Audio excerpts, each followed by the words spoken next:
our topic is tourism sector in Bihar. So we will start with Shumit Pandey.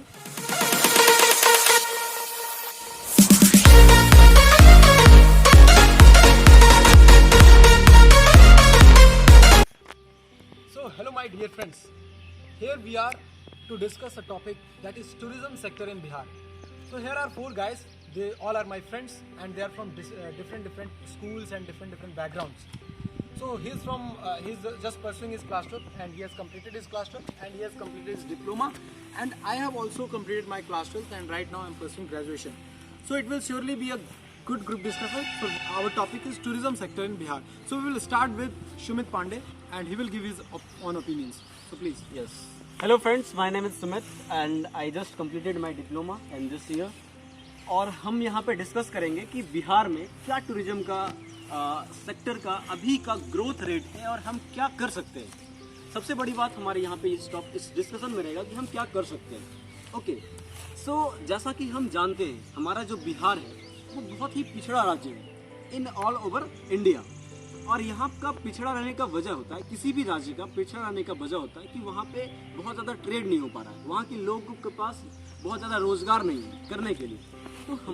तो हमारे पास ये सबसे बेहतर अपॉर्चुनिटी है कि हम अपने बिहार में टूरिज्म को हम बढ़ावा दें, क्योंकि यही एक ऑप्शन है जिसके थ्रू हम लोग अपने ट्रेड को बढ़ा सकते हैं, हम अपने बजट को बढ़ा सकते हैं। I have only one issue, मतलब जैसा कि आपने अभी बताया कि हमारे बिहार राज्य जो पिछड़ा हुआ है उसका एक मेन कारण है ट्रेड। मैं एजुकेशन भी एक कारण जो कि ट्रेड से थोड़ा ज़्यादा ये महत्व रखता है एजुकेशन, जो कि बिहार में ऑल्सो कम है। जैसे कि हम लोग जानते हैं भारत में एक केरल जो है वो सबसे ज़्यादा शिक्षित राज्य है। I mean 92% about, I am not sure but 92% educated state in India. मैं यहाँ पे इंटरप्ट करना चाहूँगा कि जैसा ये रियलिटी है, बट आप एक बात समझे कि एजुकेशन का स्तर कैसे बढ़ेगा जब तक हमारे गार्जियन के पास या किसी के गार्जियन के पास मनी नहीं रहेगा। वी हैव नो, अगर हमारे पास रोजगार नहीं है अपने बच्चे को क्या कहेंगे, तुम जाओ कुछ काम करो। तो यहाँ पे एजुकेशन जो है, अगर हमारे पास लैक ऑफ मनी होगा तो हम एजुकेशन नहीं दे पाएंगे, हमारे फादर हमें नहीं दे पाएंगे। तो सबसे बड़ा फैक्टर ये होता है कि हमारे पास रोजगार की कमी है, और रोजगार हम बिहार में पर्यटन को बढ़ावा दे करके बहुत कर सकते हैं, क्योंकि हमारे पास ना तो कोस्टल एरिया है कि हम बहुत ज़्यादा कर सकते हैं। We have examples also. Like here you can see this is Binu one. And industrialization. Yes, industrialization. Both are the main factor in Bihar. Exactly. India लोग मान सकते हैं, क्योंकि आप तुलना कर सकते हैं यूपी, पंजाब, कर्नाटक, ये गुजरात जो कि जहाँ के अभी present prime minister of our country जो नरेंद्र मोदी है, वहाँ पे बहुत सारा आप डेवलपमेंट देखते हैं। लेकिन अगर आप बिहार स्टेट में आते हैं तो आप देख सकते हैं कि बहुत ही कम इंडस्ट्रियलाइजेशन है। अब बिहार में मेन फैक्टर है। हेलो, माई सेल्फ अंकित। यहाँ इंडस्ट्री कम होने का मेन रीज़न है यहाँ के taxes.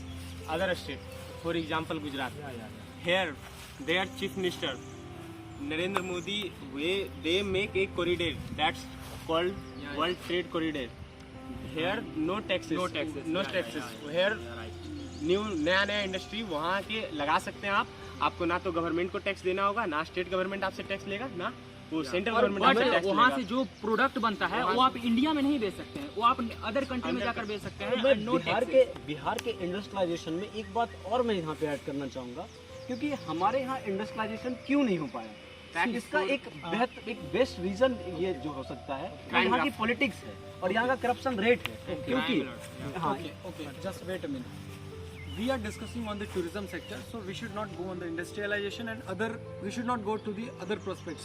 So right now we can see lack of funding is also one of the reasons. Funding is very less in Bihar. You can see the example of Samas, Vishnu Dham Mandir.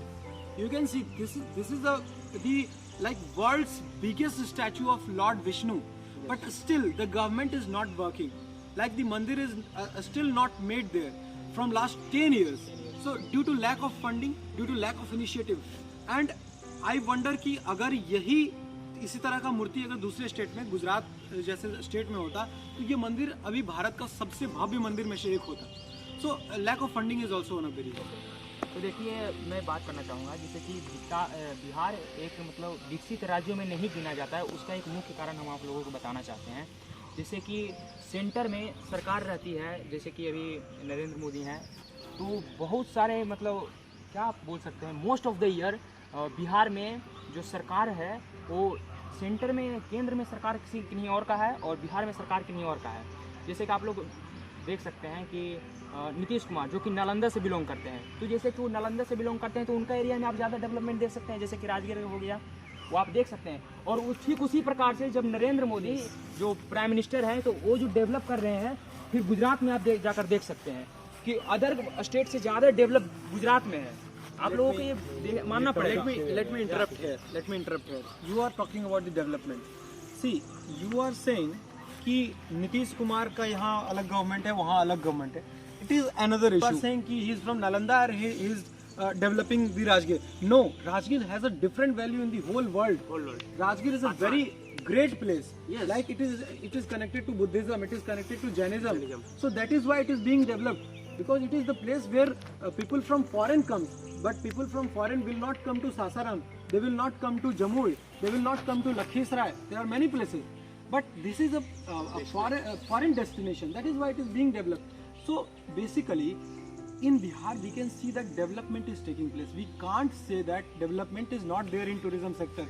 It is the development because of that we have come here. Yes. But the third is to develop those places. Okay, And this is the main point. One thing I also add in this, I am totally agreed with you. But one thing, the rate of development of Bihar is very low, I think, because you know Rajgir is developed right now, and I think some things is also in there. But many districts like in Lakhisrai also, Buddhism parts in Lakhisrai, like in तो मतलब वहाँ भी कुछ parts हैं जहाँ की develop हो सकता है, तो वहाँ पे हम बहुत कम ध्यान दे करके किसी एक जगह को हम ज़्यादा दे रहे हैं, पर ऐसा है नहीं। No. Yes.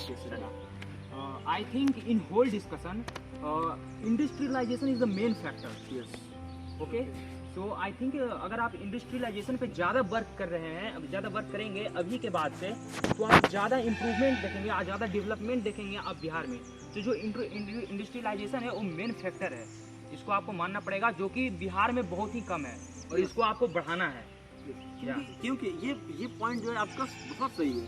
सबसे बड़ी बात है कि इंडस्ट्रियलाइजेशन होने से होगा क्या, होगा ये कि यहाँ पे बहुत ज़्यादा लोग जो हैं वो यहाँ पर रहेंगे, उनके पॉकेट में पैसा आएगा। आप मान लीजिए कि किसी गांव में हम गए, वहाँ पे हमने एक बहुत अच्छा पार्क बना दिया, हमने वहाँ पे स्विमिंग पूल बना दिया, पर वो वहाँ लोग जाएंगे कितने?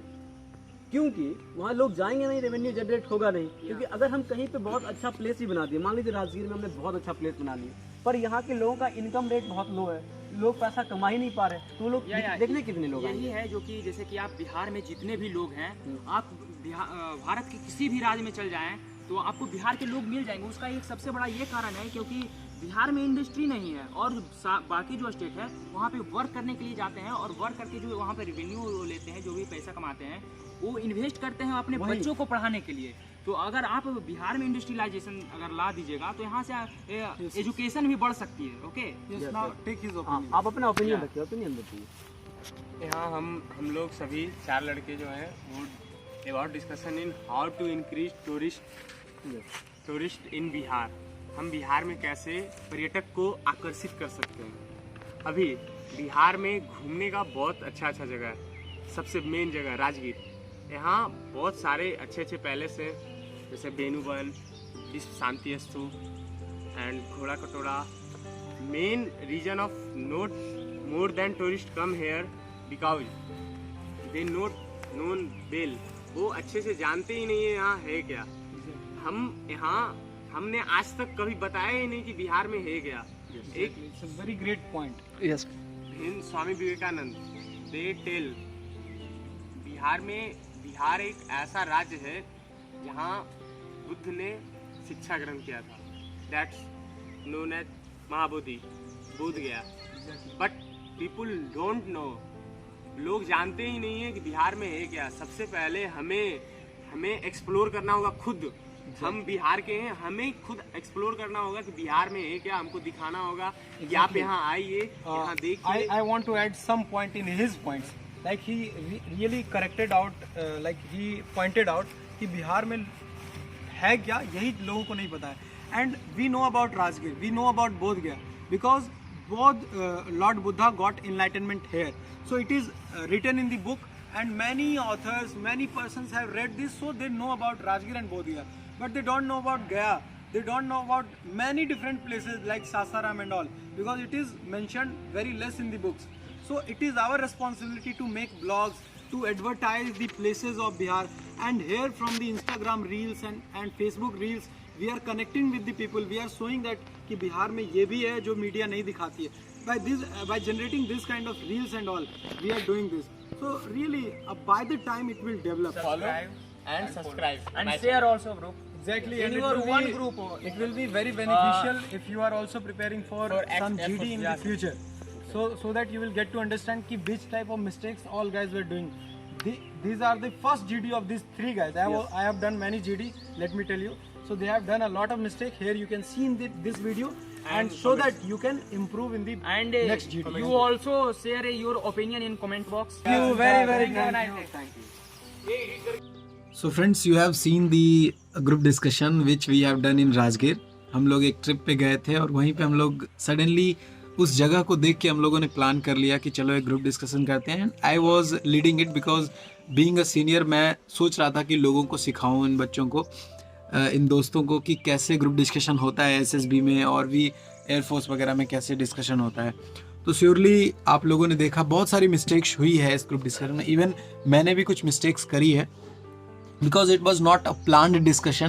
तो बस मैंने एक टॉपिक दे दिया और सब लोगों ने अपना पॉइंट्स रखा. इवन प्रिंस ने, सुमित ने, अंकित ने रखा अपना पॉइंट. और इसमें मैंने देखा कि वो लोग जैसे शुरू में फर्स्ट डिस्कशन कर रहे थे and they were first time on the camera, तो इतना भी कॉन्फिडेंस दिखाना it's really a very good thing. तो मुझे काफ़ी अच्छा लगा ये discussion and I hope so कि ऐसे डिस्कशंस मैं अपलोड करता रहूँगा. और धीरे धीरे आपसे भी मैं कहता हूँ कि आप धीरे धीरे इम्प्रूव कर सकते हो. लैक ऑफ प्रैक्टिस के कारण ये चीज़ें होती है कि हमारे पास कॉन्फिडेंस की कमी आ जाती है. तो if you will also practice hard, if you will practice a lot of time, then you will surely be confident and will do very good group discussion. तो इस ग्रुप डिस्कशन में बेसिकली मैंने यही देखा फॉल्ट्स कि हम लोग थोड़ा सा जो हमारा टॉपिक था उससे थोड़ा सा दूर जा रहे थे. हम लोग इंडस्ट्रियलाइजेशन एंड ऑल, हाँ ये चीज़ें रिलेटेड है बट इसे हमें क्रिस्प रखना चाहिए था, थोड़ा स्मॉल रखना चाहिए था. ये चीज़ें नहीं हो पाई डिस्कशन में. But any way I will say it was the first discussion and was very nice discussion. Yes, guys were telling in the Hindi because it was their first discussion. They were not, वो लोग like वो लोग आराम नहीं feel कर रहे थे English बोलने में बिकॉज कैमरा पे कोई भी फैक्ट को रखना इंग्लिश में it's quite difficult in the in the very first time. And I would also like to thank you Rishabh for being behind the camera. उसने वीडियो बनाया इतने देर तक, बहुत बहुत धन्यवाद. So anyway, it was nice discussion. So let's meet in the next group discussion. Thank you so much for watching this video. If you think that it will be beneficial to you, you can like this video and also subscribe to our channel and press the bell icon for further videos. Thank you.